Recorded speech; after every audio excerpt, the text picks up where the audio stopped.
Erev Tov Rabotai, we are continuing with our Mishna Yomi, Masechet Megillah. We are up to Perek Aleph, Mishnah Yud Aleph. Today's Mishnayot should be Leilun Nishmat, Neria ben Svetlana, Aranbayev, and Eliyahu ben Burcha Israelov, Menuchatam began Eden, Amen, and Leavde ben Chaim Nachaim, and the Refuah Shelema, Daniel Shalom ben Rosa, Betoch Shah Chulei Israel.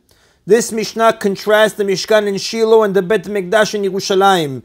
And ben Shiloh Yerushalayim, there was no difference between the Mishkan in Shiloh and the Bet Mikdash in Yerushalayim. Ela shebShiloh ochlim kodashim kalim maaser sheni bechol haroeh uByerushalayim lefnim min hachoma. Except that in Shiloh, one was allowed to eat kodashim kalim, offerings of lesser sanctity, and maaser sheni anywhere within sight of Shiloh.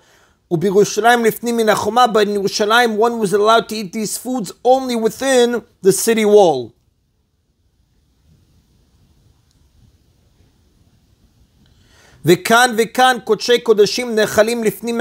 However, both in Shiloh and in Yerushalayim, Kodshei Kodashim, offerings of greater sanctity, had to be eaten within the curtains, meaning within the temple courtyard. Since the courtyard of the Mishkan and the wilderness was enclosed by curtains, the courtyard of the Bet Mikdash, though it was enclosed by walls, is described as within the curtains. Another difference between Shiloh and Yerushalayim, Kedushat Shiloh yesh achra heter.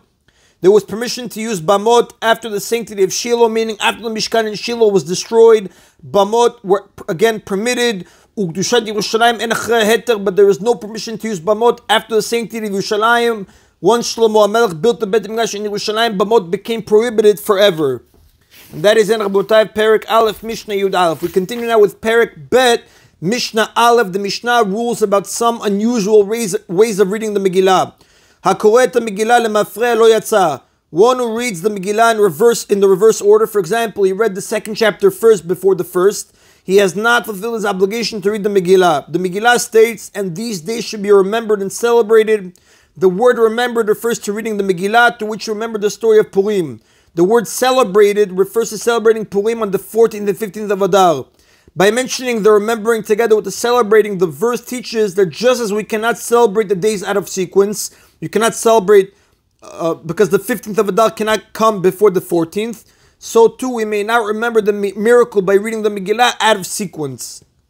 Kira'ah al peh, if you recited it from memory. Now the verse that we quoted states that the days of Purim must be remembered. The Torah uses a similar term in connection with the written record.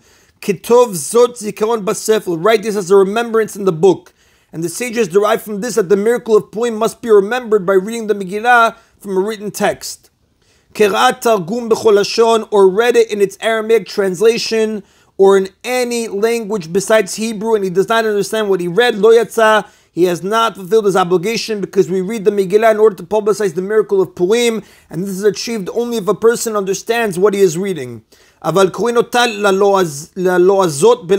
may read it for foreigners, people who understand a language other than Hebrew, in the foreign language that they understand. Now the reading is valid even though the Megillah is written in the foreign language, and in fact one must read it from a scroll written in that language and not translate it as he reads it from a Hebrew scroll, because that will be the same as reading from memory.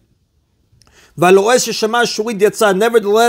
a foreigner who heard it in Ashurit, in the Hebrew script used to write Torah scrolls and Megillot, he has fulfilled his obligation even if he does not understand Hebrew, because since most Jews understand Hebrew, he can ask someone what the words mean. And that is an Rabotai of today's Mishna Yomi. Baruch Adonai Leolam. Amen v'amen.